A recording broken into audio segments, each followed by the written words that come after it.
kali ini saya akan membahas mengenai sejarah Prabu Kian Santang atau Syekh Sunan Rohmat, dan juga saya akan membahas mengenai makamnya yang tepatnya ada di daerah Godong, Karangpawitan, Garut, Jawa Barat. Nah, kenapa saya membahas ini? Ini masih berkaitan dengan video saya sebelumnya, yaitu mengenai makam Syekh Sunan Rohmat. Nah, mengapa saya membahas mengenai sejarahnya? Jadi sebetulnya kita sebagai generasi milenial sudah seyogianya kita paham, kita tahu mengenai sejarah-sejarah apa saja yang ada di negara kita, di wilayah kita. Jadi kita tuh bisa tahu apa saja sih sejarah sebelum kita ada seperti apa. Jadi bisa jadi contoh atau bahan introspeksi buat diri kita. Jadi kita tuh jangan menjadi generasi milenial yang tidak tahu sejarah sama sekali. Kita itu harus tahu sejarah mengenai negara kita, suku kita. Misalkan kalau saya suku Sunda, itu sudah sewajibnya saya tahu apa saja sih sejarah-sejarah yang ada di Tatar Sunda. Oke, intronya cukup sekian ya teman-teman. Jadi langsung saja ke pembahasan inti saja, yaitu mengenai sejarah. Sri Baduga Maharaja atau Prabu Siliwangi, Raja Pajajaran, mempunyai dua orang permaisuri. Pertama adalah Kenting Manik, Mayang Sunda, dan mempunyai putra bernama Surawisesa, kelak menjadi pewaris tahta Pajajaran. Kenting Manik ini merupakan adik dari Prabu Amuk Marugul, Raja Japura di kawasan Pasundan bagian utara pesisir. Dan yang kedua bernama Nyai Subang Larang. Nyai Subang Larang berasal dari keluarga muslim. Ayahnya seorang syekh bandar di Karawang bernama Kiai Tapa. Sejak kecil, Nyai Subang Larang belajar ilmu agama atau nyantri di pesantren Kuro milik Syekh Hasanuddin. Buah pernikahannya dengan Nyai Subang Larang, Prabu Siliwangi mempunyai dua orang putra dan satu orang putri, yaitu Raden Walang Sungsang atau dikenal dengan Pangeran Cakrabuana, lalu Nyimas Larasantang, dan yang ketiga bernama Raden Kian Santang. Ketiga anak ini dibesarkan dalam pengajaran Islam sehingga tumbuh menjadi muslim dan muslimah yang taat. Sejak lahir, Kian Santang sudah menampakkan keistimewaannya. Antara lain, sejak kecil dia sudah pintar membaca Al-Quran, membaca kejadian yang akan datang, tahu apa yang ada di pikiran orang lain, suka menolong, dan lebih dekat dengan masyarakat miskin ketimbang kalangan istana. Namun, ada yang cemas dengan kelahiran Kian Santang, yaitu Nini Durga, tokoh aliran hitam. Tokoh ini sangat sakti, bisa menjelma jadi apa saja.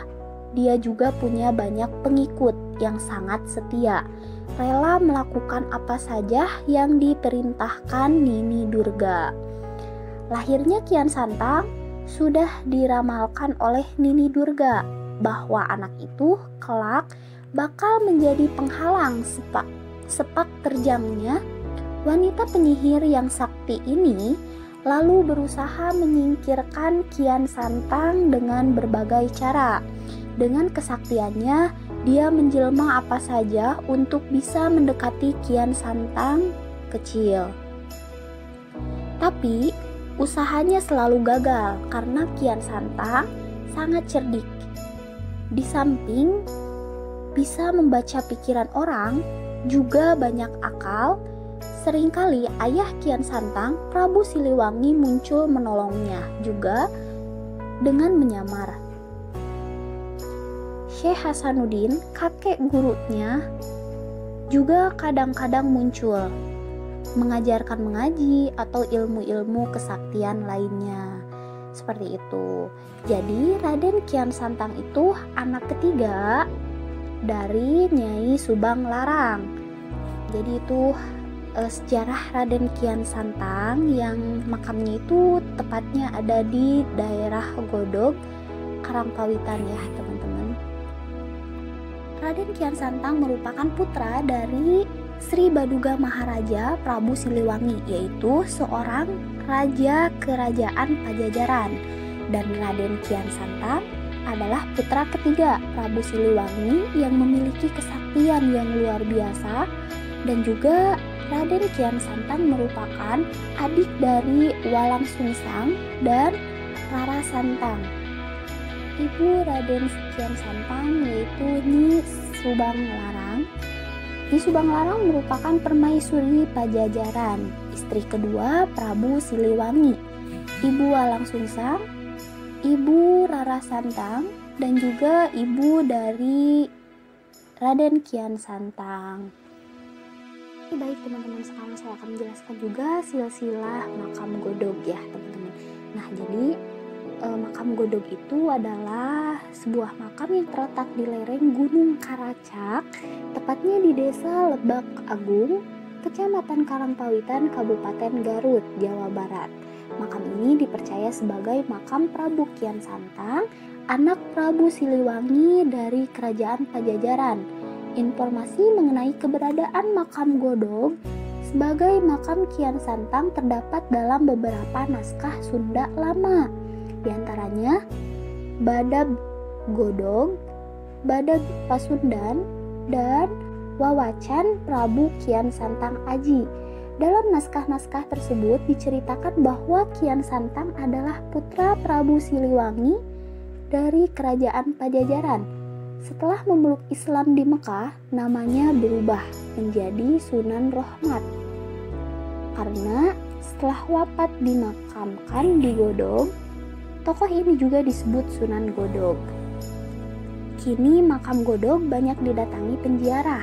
Oleh sebagian orang, makam ini memang sangat dikeramatkan karena Kian Santang sering disejajarkan dengan para wali yang berjasa dalam penyebaran Islam di Pulau Jawa. Mereka yang datang bukan hanya dari wilayah Tatar Sunda saja, tetapi banyak pula yang datang dari luar Jawa. Bahkan dari mancanegara juga banyak yang datang untuk berziarah. Nah, jadi seperti itu ya teman-teman mengenai sejarah Raden Kian Santang. Jadi kita itu jangan menjadi generasi milenial yang tidak mengetahui sejarah sama sekali, tetapi kita sangat mengetahui influencer. Nah, kita itu harus menjadi generasi milenial yang mengetahui influencer, mengetahui perkembangan zaman, dan juga mengetahui segala teknologi, tetapi kita juga tidak melupakan sejarah yang pernah ada di wilayah kita. Dan perlu kita ingat bahwa itu merupakan tokoh sejarah kita yang sepatutnya kita ketahui. Oke, cukup sekian. Mungkin insya Allah next time kita akan belajar tentang sejarah lagi.